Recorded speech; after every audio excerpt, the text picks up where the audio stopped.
প্রিয় দর্শক, প্রেক্ষাপট অনুষ্ঠানে আপনাদের জানাই স্বাগতম। মানুষ তার জীবনকে সবচাইতে বেশি ভালোবাসে। জীবনের জন্যই তো এত আয়োজন। মৃত্যু অনিবার্য জানার পরেও আমরা বেঁচে থাকতে চাই। সুন্দরভাবে বেঁচে থাকার জন্য আমরা কত কিছুই না করি, কত যুদ্ধই না করি, কিন্তু সবাই কি বেঁচে থাকার এই আনন্দ উপলব্ধি করতে পারেন? আত্মহত্যা করা আমার হিসাবে আত্মহত্যা করা মহাপাপ।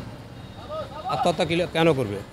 চেষ্টা করতে হবে বেঁচে থাকার জন্য, সংগ্রাম করতে হবে, যুদ্ধ করতে হবে। আত্মহত্যার প্রশ্নটা বাড়ছে এই মোবাইল, সব মিলাই যেটা বলতে চাই যে ওই মোবাইলের কারণেই আত্মহত্যার ইয়েটা বাড়ছে। বিশেষ করে হলে এই মোবাইলের কারণে অনেক সময় অনেক বাচ্চা কাচ্চারা প্রেম ঘটিত কোনো ঘটনা ঘটে ফেলায়, যার জন্য সে মোবাইল না থাকলে তো এই ঘটনা ঘটতো না, যেটা আগে ছিল না। আমি মনে করি যে এই সুইসাইড করাটা বা আত্মহত্যা করাটা, এটা আত্মঘাতিক সিদ্ধান্ত। এটা শুধু নিজের জন্য না, আখেরাত এবং দুনিয়া, তার ফ্যামিলিটা সাফার করে, সব দিক দিয়েই আমি মনে করি এটা ঠিক না। ডাউনফল সবারই আসে, খারাপ সময় সবারই আসে। এরকম যদি হইতো যে খারাপ সময় আসলে আমার মনে যাওয়া লাগবে, তাহলে পৃথিবীতে কেউ বেঁচে থাকতো না। মানে খারাপ সময় তো সবারই আসে এই দুনিয়ায়, তো এটাই কাউকে না কাউকে রিচ আউট করতে হবে। আমাদের চারপাশে এমন অনেক মানুষ আছেন যারা হতাশার সাগরে ডুবে গেছে, জীবনের উপর আস্থা হারিয়ে ফেলেছেন, জীবনের উপর বিতৃষ্ণ হয়েছেন তার চারপাশের নানা বাস্তবতা। জীবন তাদের কাছে অর্থহীন। দর্শক, এরকম আত্মহত্যা প্রবণ মানুষের সংখ্যা বাংলাদেশে উদ্বেগজনক হারে বাড়ছে। সুন্দর জীবনের মায়া ত্যাগ করে মানুষ কেন আত্মহননের পথ বেছে নেয়? এবারের প্রেক্ষাপটে আমরা সে প্রশ্নের উত্তর খোঁজারই চেষ্টা করব। জীবন অনেক সুন্দর। আমাদের প্রতিদিনের জীবনে দুঃখ আছে, কষ্ট আছে, আছে অতৃপ্তির বেদনা। তবুও আমরা জীবনকে ভালোবাসি। মানুষের জীবন যেন প্রতিনিয়ত বেঁচে থাকার সংগ্রাম। মৃত্যু অনিবার্য জেনেও আমরা বেঁচে থাকতে চাই, কিন্তু সবাই কি তাই?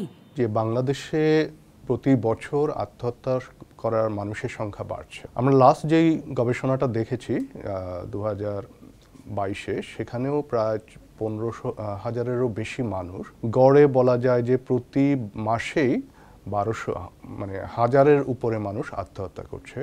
পৃথিবীতে এমন অনেক মানুষ আছেন যারা একটা সময় হতাশার সাগরে নিমজ্জিত হন। জীবন তাদের কাছে মনে হয় অর্থহীন। প্রিয় মানুষ, সুখের স্মৃতি কিছুই তাকে আর টানে না। জীবন মনে হয় অপ্রয়োজনীয়। ওই মানুষটি বেছে নেয় তখন আত্মহননের পথ। কিন্তু কেন মানুষ জীবনের মায়া ত্যাগ করতে চায়? প্রথম একটা ব্যাপার আমাদের স্পষ্ট থাকা ভালো যে আত্মহত্যা কিন্তু কোনো অবস্থাতেই কোনো ঘটনারই স্বাভাবিক প্রতিক্রিয়া না মানুষের। অর্থাৎ হলো আমাদের মানে প্রত্যেকটা মানুষই জন্মগ্রহণ করে কিন্তু সার্ভাইভাল ইনস্টিংক্ট নিয়ে, অর্থাৎ বেঁচে থাকা আমাদের স্বাভাবিক প্রবণতা। কাজে আমাদের যতই ঝড়ঝাপটা আসুক সেটা অতিক্রম করে আমরা সামনে এগিয়ে যাব, এটা হলো আমাদের মানুষের স্বাভাবিক একটা বৈশিষ্ট্য। কাজেই যখন আত্মহত্যার মতন ঘটনা ঘটে, তার মানে হলো তার মানসিক যে স্বাভাবিক অবস্থা সেটা কিন্তু ঠিক তার ওইভাবে কাজ করে না।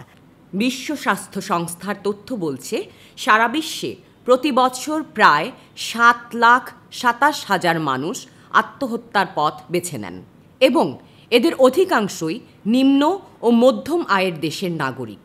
আত্মহত্যার সর্বোচ্চ হার রয়েছে আফ্রিকার দেশ লেসোথোতে, আর এশিয়ার মধ্যে শীর্ষে রয়েছে দক্ষিণ কোরিয়া। WHO-র সাম্প্রতিক রিপোর্টে জানানো হয় 15 থেকে 29 বছর বয়সীদের মধ্যে মৃত্যুর তৃতীয় প্রধান কারণ ছিল আত্মহত্যা। সে বছর সংগঠিত মোট আত্মহত্যার 73% হয়েছিল নিম্ন ও মধ্যম আয়ের দেশগুলোতে। একটা লম্বা সময় ধরে একটা মানুষ যখন বিভিন্ন ধরনের কষ্টের মধ্যে দিয়ে যায়, আমাদের দৈনন্দিন জীবনে আমরা অনেক স্ট্রেসের মধ্যে দিয়ে যাই, অনেক কষ্টের মধ্যে দিয়ে যাই, এবং আস্তে আস্তে এই জিনিসগুলো যখন জমতে থাকে, তারপরে দেখা যায় যে একটা বড় কোনো ঘটনা, একটা ইনসিডেন্ট হয়তো ট্রিগার করে একজনকে, যে যখন সে ওই আত্মহত্যার মতো একটা স্টেপ, যখন সে আর তার কষ্টগুলোকে সমাধানের কোনো উপায় দেখে না, সেই কষ্টগুলো শেষ করার বা পেইন থেকে মুক্ত হওয়ার কোনো উপায় যখন আর খুঁজে পায় না, সেই সময় গিয়ে দেখা যায় যে একটা মানুষ মনে করে যে আমি যদি আত্মহত্যা করি তাহলে হয়তো আমার এই পেইনটা থেকে আমি মুক্তি পেতে পারি। স্বাস্থ্য অধিদপ্তরের অসংক্রামক রোগ নিয়ন্ত্রণ কর্মসূচির আর্থিক সহায়তায় 2022-23 সালের জাতীয় জরিপ করেছে centre for injury prevention and research Bangladesh. জরিপ বলছে 2023 সালে বাংলাদেশে 20,505 জন আত্মহত্যা করেন। প্রতিদিন গড়ে 56 জন দেশের কোথাও না কোথাও আত্মহত্যা করেছেন। 15 থেকে 17 বছর বয়সী নারীদের এবং 18 থেকে 24 বছর বয়সী পুরুষের মধ্যে আত্মহত্যার প্রবণতা বেশি। শহরের চেয়ে গ্রামে আত্মহত্যার হার বেশি।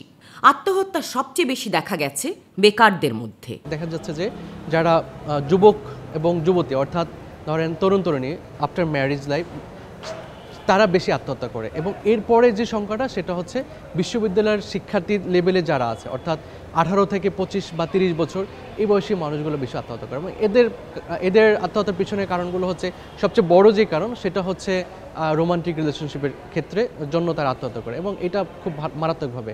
আবার যখন আমরা দেখি যে 13 থেকে 19 বছর এই বয়সের শিক্ষার্থীদের ক্ষেত্রে দেখা যায় মান অভিমানের কারণে আত্মহত্যা করে। বাংলাদেশের ক্ষেত্রে যেটা আশঙ্কাজনক যে কম বয়সীরাও আত্মহত্যা শুরু করেছে। আমরা দেখেছি স্কুল গোয়িং বাচ্চারা তারাও আত্মহত্যা করছে। স্কুল শুধু না, স্কুল এবং যাবতীয় শিক্ষা প্রতিষ্ঠান, মাদ্রাসা, কলেজ, ইউনিভার্সিটি, এবং আত্মহত্যার প্রবণতা দিনে দিনে বাড়ছে কিন্তু এই কম বয়সীদের মধ্যেই। পুলিশ সদর দফতরের তথ্য অনুযায়ী 2024 সালে দেশে আত্মহত্যা করেছেন প্রায় 15,000 মানুষ। এর মধ্যে 15 থেকে 30 বছর বয়সী তরুণদের আত্মহত্যার হার প্রায় 40%। এছাড়াও পুরুষের চেয়ে নারীদের আত্মহত্যার হার বেশি, যা প্রায় 60%-এর উপরে। বাংলাদেশের ক্ষেত্রে আরেকটা যেটা আশঙ্কাজনক সেটা হলো পুরুষদের তুলনায় নারীদের আত্মহত্যার পরিমাণ অনেক বেশি। আমাদের দেশের নারীরা কিন্তু মানসিকভাবে ভালো নেই, সেটারই একটা ইন্ডিকেশন। তারা বিভিন্ন কারণে বিভিন্ন বিষয়ে তারা ক্রমাগত মানসিক একটা বিপর্যয় অবস্থার মধ্যে দিয়ে যাচ্ছে, এবং সেখান থেকে মুক্তি পাওয়ার জন্য তারা আত্মহত্যাকে বেছে নিচ্ছে। পুলিশের অপরাধ পরিসংখ্যান বিশ্লেষণে দেখা যায় 2020 সালে আত্মহত্যার ঘটনা প্রায় 10,800টি, 2021 সালে প্রায় 12,000, 2022 সালে প্রায় 13,500, 2023 সালে প্রায় 14,200 এবং 2024 সালে প্রায় 15,000-এরও বেশি। অর্থাৎ 5 বছরে আত্মহত্যার সংখ্যা বেড়েছে প্রায় 40%।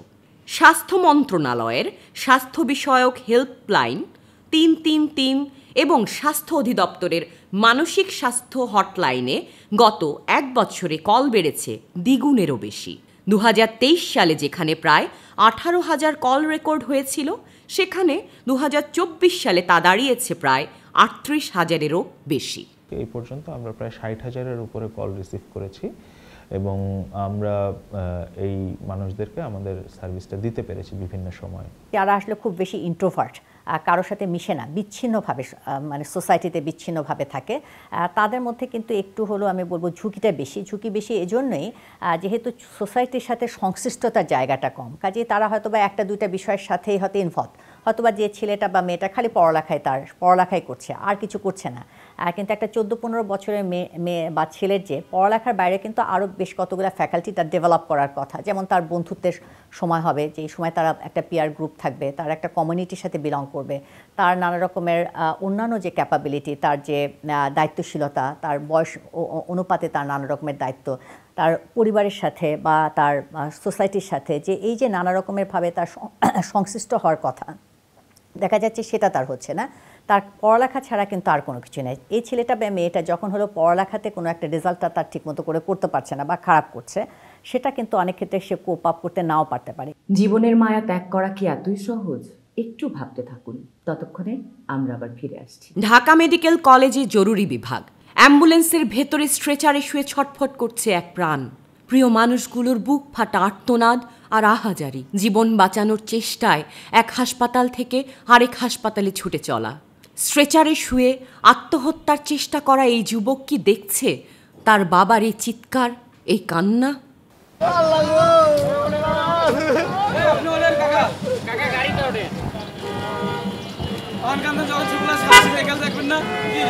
ফাঁসি দিছে। কেন ফাঁসি দিছে? কেন? খামাখা ওই একবারে খামাখা। আমার বায়া এলো, আমার বায়া এলো, আমার বায়া এলো, আমার বায়া এলো। গাড়ি ঘুরান, গাড়ি ঘুরান।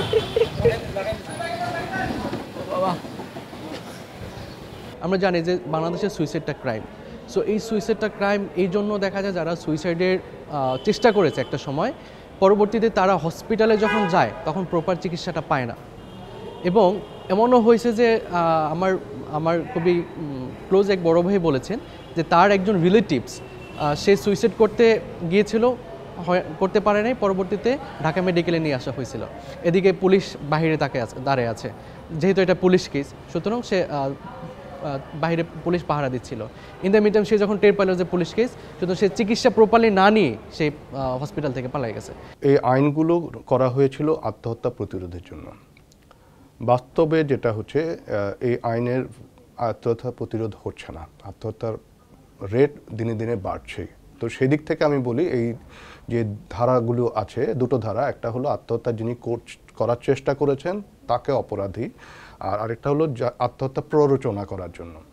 তো উভয় ধারাই দেখা যাচ্ছে বাস্তবে কাজ মানে আত্মহত্যা প্রতিরোধে কোনো ভূমিকা রাখতে পারছে না। এর একটা বড় কারণ হলো এই ধারা দুটো করা হয়েছে সেই ব্রিটিশ আমলে। আমরা সেই ব্রিটিশ আমলে তৈরি করা ধারাগুলো এখনও ব্যবহার করে যাচ্ছি। ইন্টারেস্টিংলি ইংল্যান্ডে এই ধরনের কোনো ধারা এখন আর নাই। শুধু ইংল্যান্ড নয়, বিশ্বে বোধহয় খুব সম্ভবত 30টি দেশেই শুধুমাত্র এই আত্মহত্যা প্রতিরোধে আইন আছে। বিশ্বে আর কোনো দেশে আত্মহত্যা প্রতিরোধে এরকম কোনো আইন নাই। রাজধানীর রমনা পার্ক, বেঞ্চে পা তুলে আকাশের দিকে তাকিয়ে বসে আছেন এই ব্যক্তি। পাশে কাপড়ের ব্যাগ, তার উদাসীন মন কি কথা বলছে।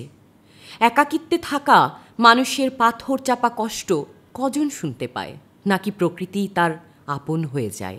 এই একাকিত্ব আত্মহননের ছক আঁকতে থাকে। কেন এত কষ্ট এই মানুষগুলোর? তা বাড়ির থেকে যদি আপনার ছেলে মেয়ে যে চোখের দিকে চায় কত করতে সাহস পাবে না, হে যদি আপনার গায়ে হাত তোলে, তাহলে কি দুনিয়া থাকার চেয়ে না থাকা ভালো না? যে জীবনে চোখের দিকে চায় কথা করতে সাহস পাবে না, হে যদি খারাপ কথা কয়, নোংরামি করে, তাহলে কি আপনার কি থাকতে মনে চাইবে দুনিয়াতে? এটা যদি একটু মানুষের সাথে সে ইন্টারাকশন করে, কথা বলে, সেটাও কিন্তু অনেকখানি বার্ডেনটা অনেকখানি কমে যায়। কাজে এটা এই প্রিভেনশনটা আমরা শুধুমাত্র যে সাইকিয়াট্রিস্টের কাছে প্রথমে আসতে হবে ব্যাপারটা তা না। তার যদি প্রিয়জন যারা আছে তাদের সাথে যদি তার ভেন্ট আউট করে, তার সমস্যাটা নিয়ে তারা কথা বলে, যখনই আমরা প্রিয়জনের সাথে বা আমার কোনো বন্ধু বা আমার কাছের মানুষ আত্মীয়, সে আমার কথাটা কিছুই হয়তো সমাধান দিতে পারছে না, কিন্তু আমার কথাটা শুনছে, আমাকে টাইমটা দিচ্ছে এবং আমার প্রতি এমপ্যাথিটা সে ফিল করছে, যে সে আমার জায়গা থেকে বুঝছে। এই যে বুঝলো, আমার কানেকশন তৈরি হলো, এটাই কিন্তু অনেকখানি আমাদের বার্ডেনটা যেমন কমে, আমাদের সেলফ স্টিমটা কিছুটা বুস্ট আপ হয়, যে আমি স্টিল হলো আই অ্যাম লাভেবল পারসন, আমাকে আরেকজন সময় দিচ্ছে, মানে হলো আমার সেই যোগ্যতার জায়গাটা আছে। পৃথিবীটা খুব সুন্দর, সবাই পৃথিবীতে বেঁচে থাকতে চায়, কিন্তু পৃথিবী ছেড়ে কেউ যেতে চায় না।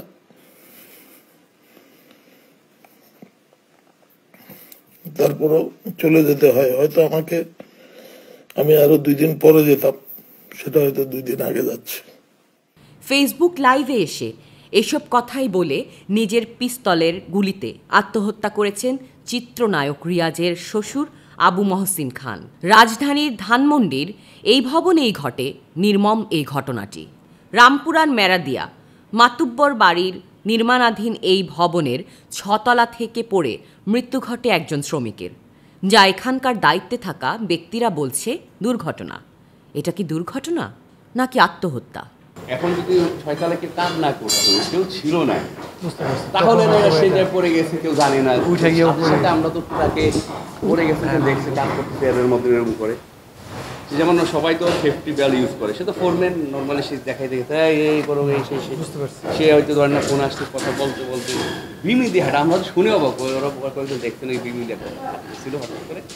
একাকিত্বই শুধু নয়, ব্যবসায়িক সামাজিক মর্যাদা রক্ষা করতে না পেরেও অনেকেই বেছে নেন আত্মহত্যার পথ। এটা কি কোনো সমাধান?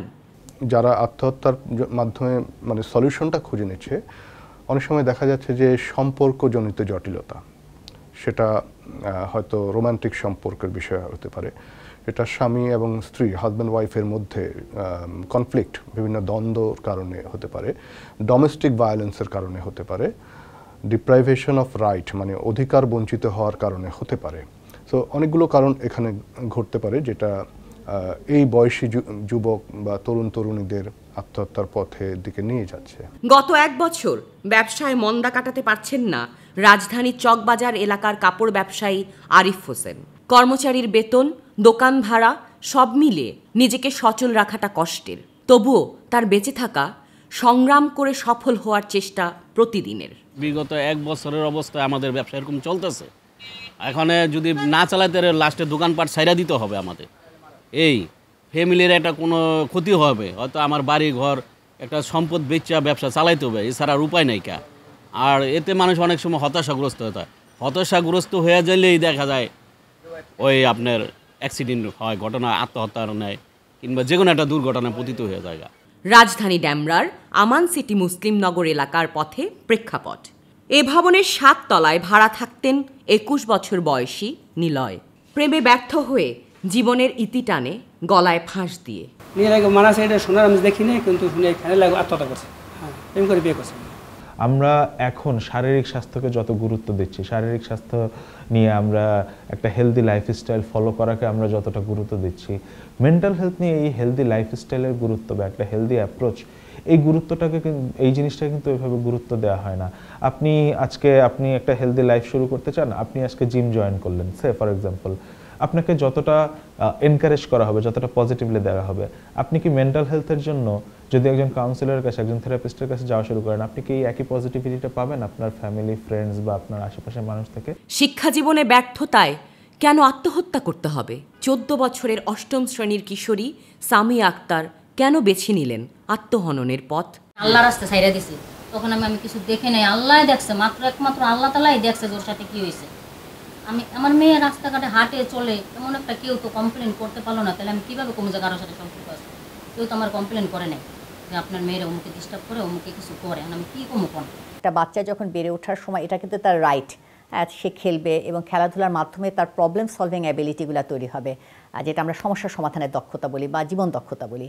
তার মানুষের সাথে সংশ্লিষ্টতার সাথে সাথে তার নিজের সাথে বা অন্যের প্রতি তার এমপ্যাথি তৈরি হবে। এ সব কিছু মিলেই তার যে আত্মশক্তি এবং আত্মবিশ্বাসের জায়গাটা তৈরি হয়। আমাদের যেহেতু একটা ট্রানজিশনাল টাইম, মানে প্রযুক্তি কিন্তু আমাদের অনেকখানি কন্ট্রোল করছে, কাজে আমাদের এই প্রযুক্তির কন্ট্রোলের কারণে আমাদের কিন্তু প্রযুক্তির নিয়ন্ত্রণে আমরা, অর্থাৎ হলো আমরা রিয়েলিটি বা লাইফের সাথে আমরা সরে এসে আমরা একটা আর্টিফিশিয়াল বিষয়ের সাথে আমরা রিলেটেড হচ্ছে। এবং এই ঘটনাগুলো আমি বলবো যদি আমরা অ্যাওয়ার না হয় তাহলে আরও বাড়বে, কারণে যে প্রযুক্তি কিন্তু খুব সূক্ষ্মভাবে এবং খুব ধীরে ধীরে ভীষণভাবে আমাদের গ্রাস করে নিচ্ছে। ঢাকা স্ট্রিমের সংবাদকর্মী স্বর্ণময়ীর আত্মহত্যার ঘটনা নাড়া দিয়েছে গোটা দেশকে। তার আত্মহত্যার ঘটনা অনেক প্রশ্নের জন্ম দিয়েছে। স্বর্ণময়ী সমাজকে আঙুল দিয়ে দেখিয়ে গেছে একজন নারী কতটা অসহায় এই সমাজে। রাজধানীর ধানমন্ডির এই বিল্ডিংয়েই থাকতেন স্বর্ণময়ী। মুঠোফোনেই কথা হয় তার ভাইয়ের সাথে। একটা জিনিস আমি বলবো যে যেটা অন দ্য রেকর্ড আমি আপনাকে বলতেছি যে মেন্টাল হেলথে আমরা অতটা বেশি গুরুত্ব দিই না আর কি। হ্যাঁ, সেটা ফ্যামিলিগতভাবে হোক, প্রফেশনালি হোক, এটা বাবা মা বলেন, বড়রা বলেন, আমরা খুব একটা বেশি ইম্পর্টেন্ট ইস্যু হিসেবে দেখি না। কিন্তু এই মেন্টাল হেলথটা দেখা উচিত, যেটা আমাদের ধরেন একটু পরে রিয়েলাইজেশন হয়েছে যে আমরা জানি যে হচ্ছে যে আমাদের আশেপাশের মানুষ অনেক বেশি স্ট্রং এবং এমন কিছু হবে না এমন ধরে নিয়ে বসে থাকি, বাট আমাদের পুরো family goat shattered because of this. এটা এমন না যে আমি আমার বোন হারাইছি, আমাদের ছোট্ট একটা সংসার সবকিছুই শেষ। সমাজে জীবনের এমন কিছু নির্মম বাস্তবতার গল্প থাকে যা আমরা জানতে চাই না। এমনই এক গল্প ড্যামরার বক্সনগর এলাকার আজিমুন্নেসার জীবনে। আজিমুন্নেসার স্বামী প্রতিদিন সহধর্মিনীর কবর জিয়ারতের পর এভাবেই বসে থাকেন একা। বেসরকারি এনজিও থেকে তোলা ঋণের দায় আর অপমান সহ্য করতে না পেরে বেছে নেন আত্মহত্যার পথ। এমন মৃত্যুর পথ বেছে নেওয়া কেন? মূল কারণ এই কিস্তির অফিসারেই মনে হয় কিছু আচরণ ব্যবহার করছে। বিরাকের অফিসারে কয় যে আপনি কিস্তি নিয়ে আপনি মেয়ে বিয়ে দিয়েছেন কে? আপনি কিস্তি নিয়ে অন্য কাম করবেন, আপনি মেয়ে বিয়ে দিবেন কইছি, আপনি মেয়ে বিয়ে দিয়েছেন কে? আমার কিস্তি সময় মতো সময় কিস্তি দিবেন, এই কথাও বলছে।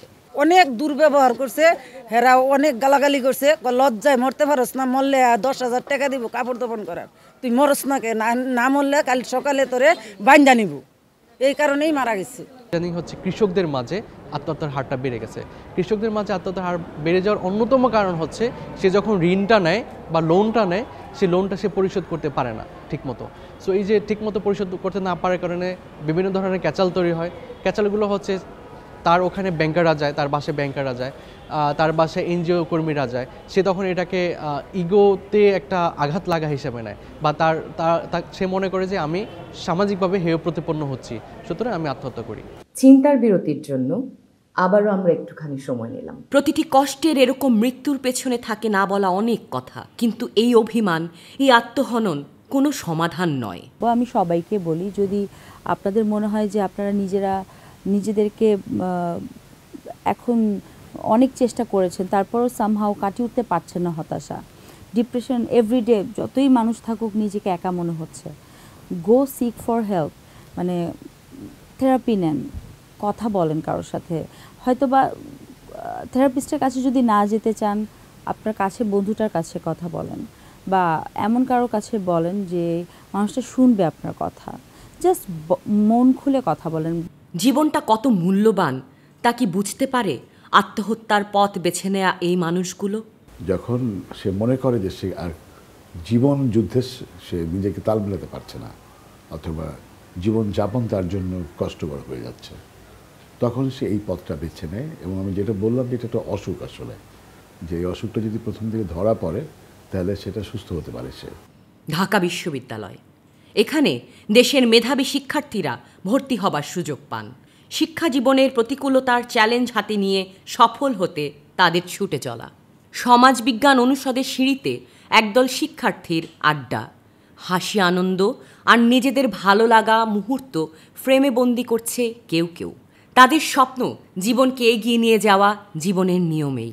সেখানে বাধা থাকবে, হতাশা থাকবে, পিছুটানো থাকবে, তবুও সব সাথী নিয়েই এগিয়ে যেতে হবে। প্রেক্ষাপটের মাইক্রোফোন শিক্ষার্থীদের হাতে, তারা জীবনের ব্যাখ্যা দেয় তাদের মতো করে। আমি বলবো যে আমরা সবাই অলরেডি মৃত মানুষ, মানে জীবন আমাদেরকে যেভাবে পিষণ করে, জীবন আমাদেরকে যেভাবে মানে যেরকম কর্কশভাবে ট্রিট করে জীবন আমাদেরকে, আমরা অলরেডি মরে আছি। তো নিজেকে আবার না মেরে চলো সবাই একটু বাঁচবার চেষ্টা করি। যখন আত্মহত্যা করছে তখন মনে হয় যে একটা মানে প্রেশারের কারণে মারা গেছে, একটা সোশ্যাল মানে সোসাইটির যে প্রেশারগুলো, এই প্রেশারগুলো বা এই বার্ডেনগুলোর কারণে হচ্ছে জিনিসগুলো মারা গেছে। কারণ নাহলে তো কখনোই হচ্ছে পোস্টমর্টম করে এই জিনিসটা পাওয়া যেত না, এই ডাটাটা কখনো পাওয়া যেত না যে হচ্ছে লাস্ট মোমেন্টে সে বাঁচতে চাইছে। তার মানে কি, মানে হিউম্যান ইনস্টিংক্টটাই এরকম যে ও বাঁচতে চায়, যেইভাবেই হোক বাঁচতে চায়। সো আত্মহত্যা is not a solution actually. আর এই জন্য আমার কাছে মনে হয় যে দুইটাকে আলাদা করে দেখার আসলে ওরকম করে মানে হয় না। প্রবলেম হচ্ছে সোসাইটিতে। এমন অনেকেই আছেন যারা জীবনের অপ্রাপ্তি আর বেদনাকে উপেক্ষা করে সুখ, স্মৃতি আর প্রিয় মুহূর্ত নিয়ে বেঁচে থাকেন, জীবনকে উপভোগ করেন।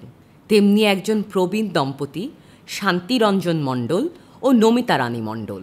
আমাদের সময় এগুলো ছিল না, কিন্তু বর্তমান যুগে আপনার এই জিনিসগুলো খুবই বেড়ে গেছে, যার কারণে পরশুদিনের আমার এক বন্ধুর এক পার্টনার, তার এক মেয়ে এরকম কলেজে পড়ে, কোনো কথা নেই বাত্রি নাই, বাসায় এসে গলায় ফাঁস দিছে।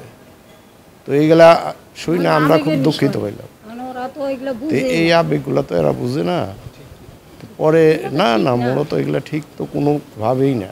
সুখ, দুঃখ, আনন্দ, বেদনা, সাফল্য, ব্যর্থতা, এ নিয়েই জীবন। এজন্যই জীবন এত সুন্দর।